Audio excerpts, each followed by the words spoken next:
नमस्कार दोस्तों, कैसे हैं आप सब। दोस्तों, आज विषय है कुंडलिनी शक्ति का। तो हम लोगों के भीतर बहुत ज़्यादा, एक कहा जाए तो बहुत ज़्यादा एक डर बैठा हुआ है, एक बहुत ज़्यादा हम लोग भ्रमित हैं।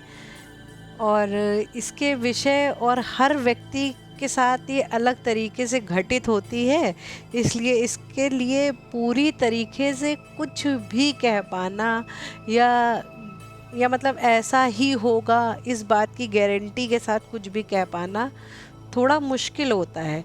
लेकिन हाँ, सिम्टम्स जैसे जिस हिसाब से आते हैं, जिस हिसाब से मतलब कुंडलिनी शक्ति जागृत होती है, तो हर व्यक्ति के अलग अलग सिम्टम हैं इसके।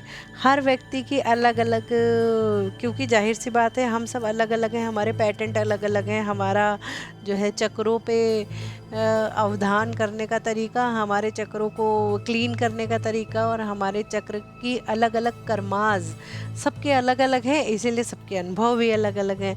लेकिन फिर भी हम एक कॉमन बात करते हैं और एक अंदाज़ा लगाने की कोशिश करते हैं कि इसके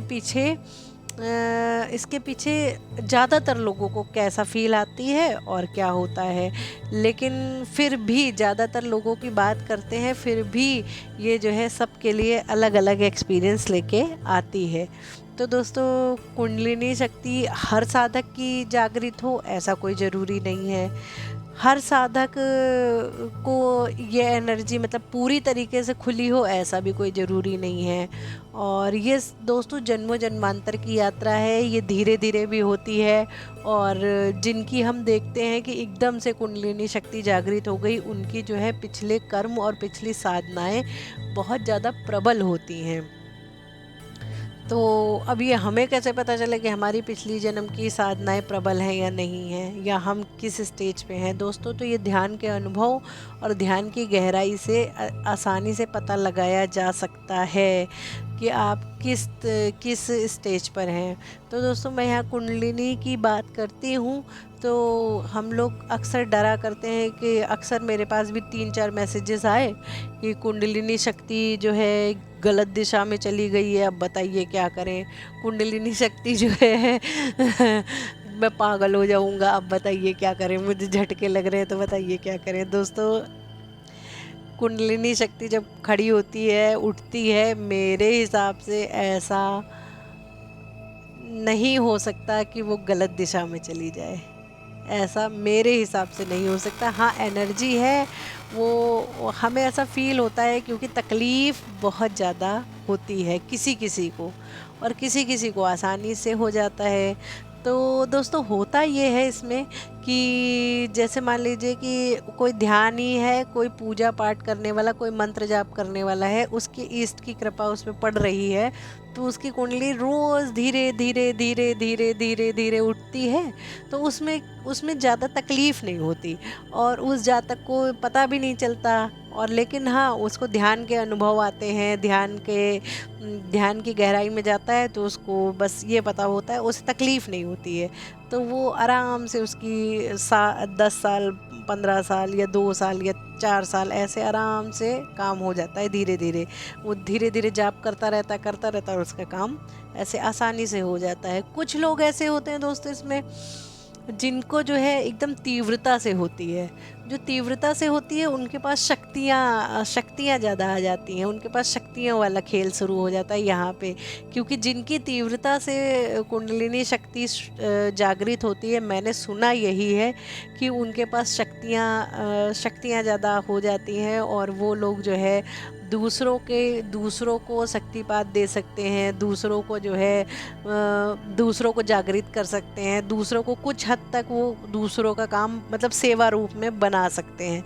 ऐसा मैंने सुना है।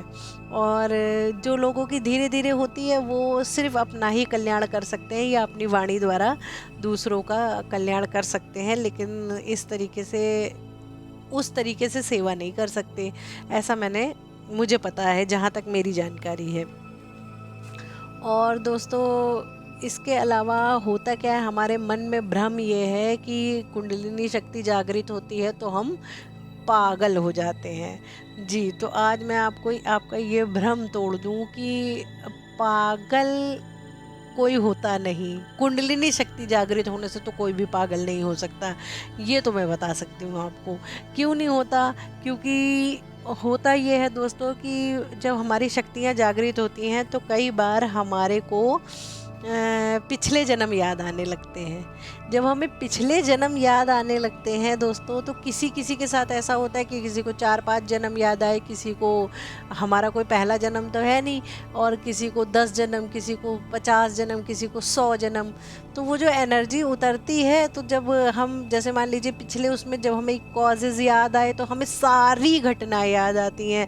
मान लीजिए पिछले जन्म में हमारे साथ जो हैपनिंग हुई, जो मिसहैपनिंग हुई, जो हम जिस चीज़ को, जिस दर्द को हमने जिया, जिस जिस जैसे मान लीजिए कि हमारा पैर टूटा पिछले जन्म में, तो जब उस समय हमें जो दर्द हुआ होगा, जब हम पिछले जन्मों में जाएंगे किसी भी तरीके से, जब या पीएलआर करवाएं या हम जो है मतलब कुंडलिनी शक्ति जागृत हो जाए, उस हिसाब से हम पिछले जन्म में जाएं, लेकिन तकलीफ़ हमें दोबारा से पूरी वही झेलनी होती है। इसलिए मैं कभी किसी को पीएलआर की, कभी भी मैं किसी को पास्ट लाइफ रिग्रेशन की कभी भी मैं सलाह नहीं देती कि भाई ये जानबूझ के फालतू का काम है करना। तो लेकिन फिर भी बहुत लोग करते हैं, बहुत लोग कराते हैं, लेकिन मेरे हिसाब से ये मतलब नहीं, ठीक नहीं है मामला। तो दोस्तों यहाँ जो है, जब हमें वैसे ही मतलब स्वतः ही स्वाभाविक रूप से साधना करते करते हमें चीज़ें याद आती हैं, तो कई बार धीरे धीरे होता है ऐसा। जैसे मान लीजिए जो धीरे धीरे जिनकी कुंडलिनी जागृत होती है, उनके साथ धीरे धीरे होता है, तो उन्हें तो ऐसे ही अपने 10-20 जन्म, 50 जन्म ऐसे ही वो लोग बता देते हैं कि मैं पिछले जन्म में ये था, ये था, ये था, वो था। उन्हें ज़्यादा दिक्कत नहीं होती। लेकिन जिनकी तीव्रता से खड़ी होती है, तीव्रता से कुंडलिनी उठ जाती है, उनको तीव्रता से सारी शक्तियाँ भी आ जाती हैं, तो उनकी जो एनर्जी होती है ना, वो सेटल होने में टाइम लगता है। जैसे मान लीजिए पिछले जन्म में वो उसका नाम राम था और इस जन्म में उसका नाम राहुल है, तो वो पिछले जन्म में जब याद करेगा ना, तो इस जन्म का उसे धुंधला हो जाएगा। जैसे वो राम बन गया, फिर उससे पहले वो कभी जो है मुकेश था, सुरेश था, महेश था, कुछ भी था, तो मतलब उस तरीके से वो अपनी आइडेंटिटी बदलने लगता है। तो वो सेटल, एनर्जी को सेटल होने में जो वक्त लगता है, उतनी देर के लिए ये संसार क्या कहता है कि ये पागल हो गया बंदा, इसको कुछ मतलब। अब हमको तो, सामने वाले को क्या पता कि हमारे साथ हो क्या रहा है भीतर, हमारे फैमिली मेम्बर्स को तो पता नहीं है कि हमारे साथ क्या हो रहा है। लेकिन वो तो अब वो तो हमारा नाम जान रहे हैं कि हम जो है इस जन्म में राहुल हैं, तो हम राहुल ही हैं। उन्हें क्या पता कि हम पिछले जन्म में राम थे, या उससे पहले हम मुकेश थे, उससे पहले हम सुरेश थे। अब हम अपने 3 जन्म पहले वाले सुरेश वाले मतलब उसके आइडेंटिटी के साथ हम पहुंच गए हैं, तो हम अपना नाम सुरेश बताएंगे, तो हम जो सामने वाला है वो तो सोचेगा ये पागल हो गया है। तो ये दुनिया के लिए आप पागल हो सकते हैं, मतलब दुनिया के लिए ऐसा होता है, लेकिन ये कुछ ही समय के लिए होता है, ये ज़्यादा टाइम के लिए होता भी नहीं है। आप जो है, आपको अगर ऐसा किसी को साथ समस्या हो, किसी की एनर्जी बढ़ रही हो, किसी को दिक्कतें इस तरीके की लग रही हो, तो वो अपने घर वालों को बता दे कि मुझे मतलब कहीं डॉक्टर वॉक्टर की ज़रूरत नहीं, मुझे किसी चीज़ की ज़रूरत नहीं, बस मुझे जो है डिस्टर्ब ना किया जाए, मुझे मेरे हाल पे छोड़ दिया जाए। तो वो जो है, जब भाई जाहिर सी बात है, वो परमात्मा की शक्ति है, शक्तियाँ हैं ये अपने आप सेटल भी हो जाती हैं, बस इनको थोड़ा वक्त देना पड़ता है। मान लीजिए कि किसी का हफ्ते भर में, किसी का 10 दिन में, किसी का महीने भर में, किसी का 1.5 महीने में सेटल हो जाता है। इसी तरीके से बहुत लोग कहते हैं कि जब कुंडलिनी शक्ति जागृत होने लगती है लोगों की, तो नींद उड़ जाती है। बहुतों की नींद, उनको 2-2 साल, 3-3 साल सोए ही नहीं है। वो 3 साल हो गए, उनसे पूछो क्या कुंडलिनी शक्ति, मतलब हम तो साधना करते हैं, हमें नींद ही नहीं आती है। 3 साल से हम सोए नहीं हैं, 2 साल से हम सोए नहीं। उनसे पूछो कि क्या तुम्हें कोई फ़र्क पड़ रहा है, मतलब सोए नहीं हो तो क्या किसी किस्म की थकान हो रही है, किसी किस्म की बेचैनी हो रही है, लेकिन एनर्जी उतर रही है, उस वजह से हो रही है, क्योंकि हमारे बॉडी जो है इतना झेलने के लिए अभी तैयार नहीं है। वो बॉडी धीरे धीरे तैयार हो जाती है। तो लेकिन नींद ना आने की जो सिम्टम है, कि जैसे एक आम आदमी है, उसे वो 2 दिन ना सोए तो तीसरे दिन वो मतलब बीमार हो जाएगा, थका सा फील करेगा, या वो जहाँ लेटेगा वहीं उसे मतलब ऐसा लगेगा कि मैं सो जाऊं।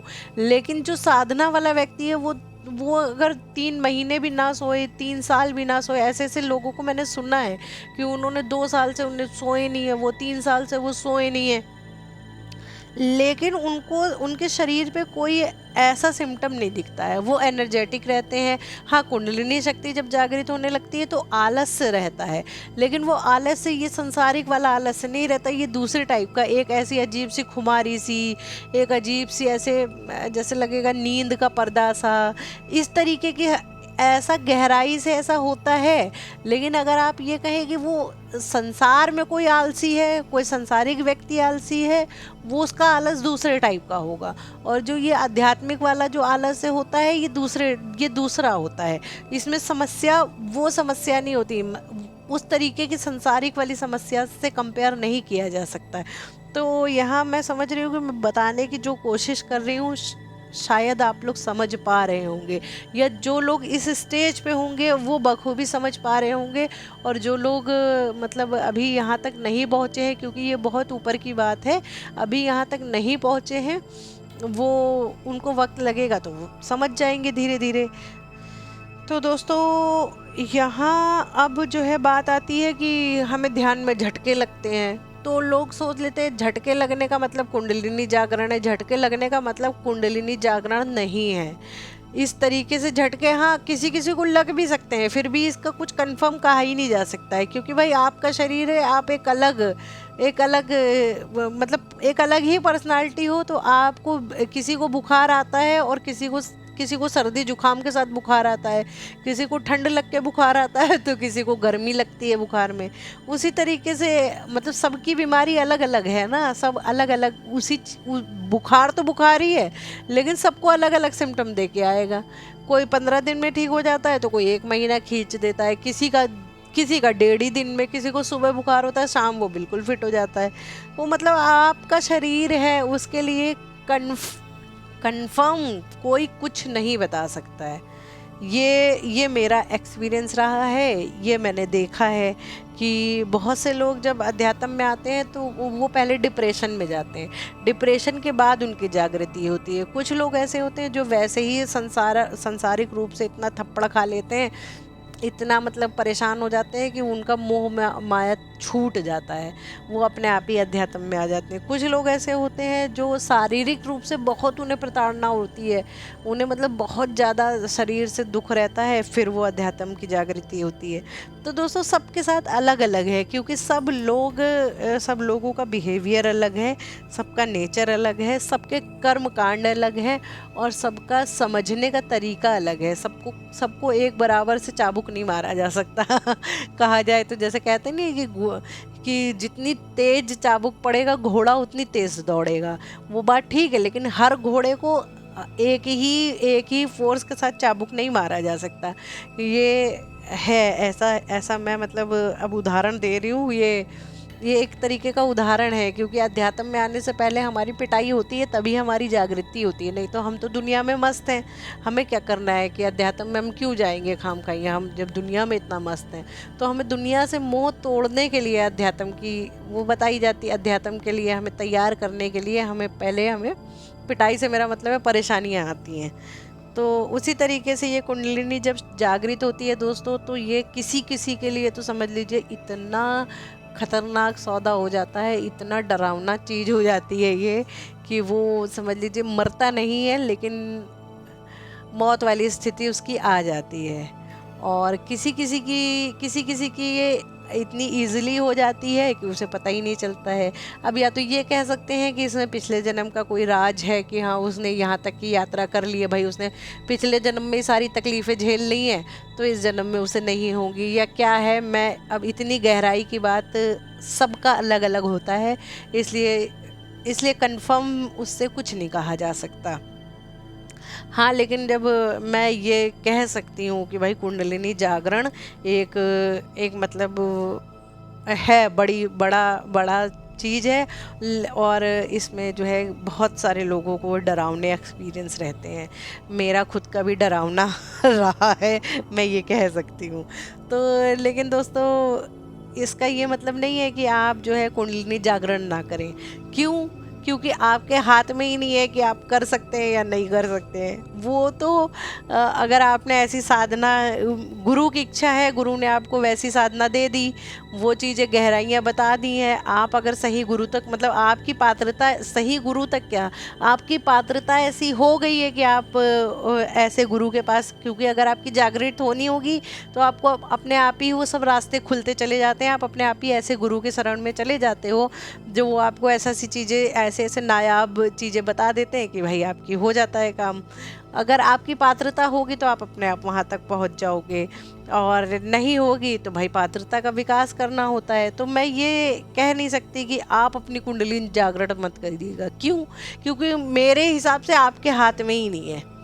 मेरे हिसाब से वो होनी पे निर्भर करता है, वो आपके एंजल्स पे निर्भर करता है, वो आपके जो आपके ईस्ट हैं या आपके गुरु हैं, वो आपकी पात्रता देखकर आपको वो करते हैं, मतलब आपकी जागृति होती है। जहाँ तक मैं जानती हूँ, जहाँ तक मैं समझ पाई हूँ इसको इतनी गहराई से, मतलब मेरा एक्सपीरियंस यही है कि और दूसरी चीज़ बहुत लोग पूछते हैं कि मतलब ये कुंडलिनी जो है बेसिकली चक्रों का जागरण होती है। जब एक, जैसे किसी किसी का धीरे धीरे चक्र जागृत होते हैं, धीरे धीरे एनर्जी होती है, किसी किसी का एकदम से नीचे से खट से ऊपर हो जाता है मामला। वो शॉक लगने की वजह से, अक्सर शॉक लग जाए या कोई व्यक्ति इस तरीके का हो जाए तो इस तरह से भी हो जाती है।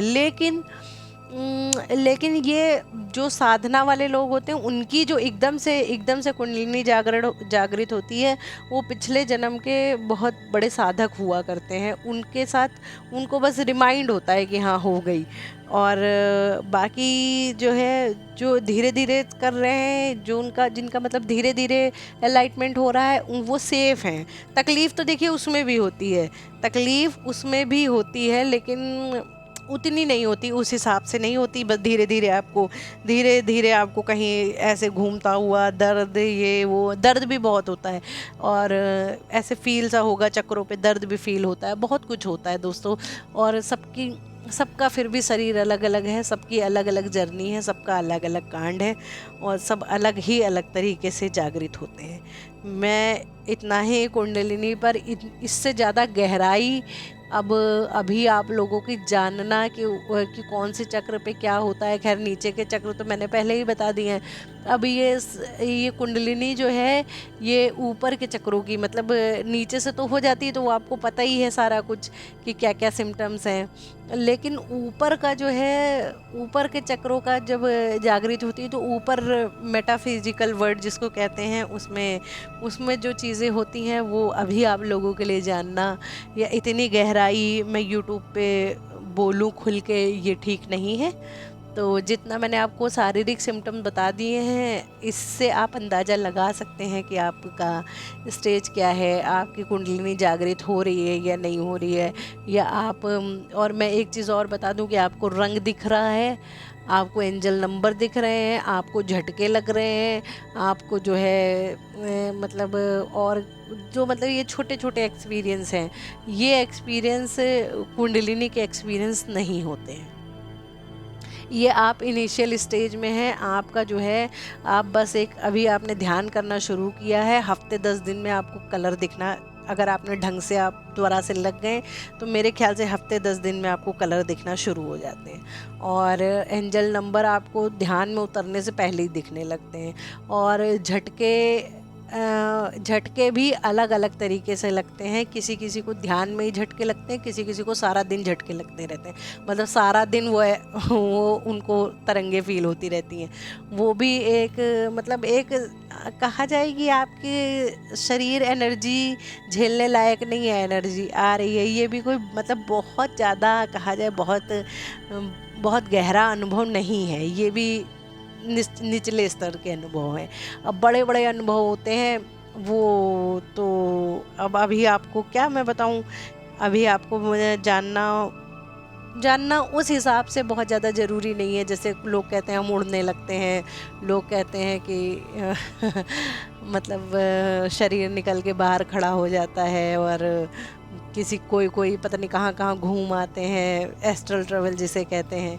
ये सब अनुभव, ये इस तरीके के जब अनुभव आने लगे तब समझिएगा कि आप गहरे साधक होते जा रहे हैं या आपके जीवन में कुछ घटित हो रहा है। बाकी ये तो सब छोटे मोटी चीज़ें हैं, और इनको बहुत ज़्यादा पकड़ने की, बहुत ज़्यादा इनको जो है त्वरा से इनको वो करते हैं जब आप, तो आप अपने आगे ब्लॉकेज लगा लेते हैं। ये मेरा एक्सपीरियंस रहा है, और ये मैं कह सकती हूँ कि आप लोग मतलब जो मेन चीज़ है उसको पकड़िए, जो जो असली असली खजाना है उसे उसे उसे देखिए, और बाकी जो है कंकर पत्थर तो बहुत पड़े हुए हैं संसार में। तो मैं इतना ही कहना चाहूँगी, और आज की वाणी को मैं यहाँ विराम देती हूँ, और आशा करती हूँ कि आप लोगों को ये बात समझ में आई होगी, और अगर नहीं समझ में आई है तो वक्त पे छोड़ दें और थोड़ा धैर्य रखें, समझ में आ जाएगी। तो दोस्तों, मैं अपनी वाणी को यहाँ विराम देती हूँ। मिलते हैं कल फिर एक नए टॉपिक के साथ। Thank you so much my YouTube family. Thank you.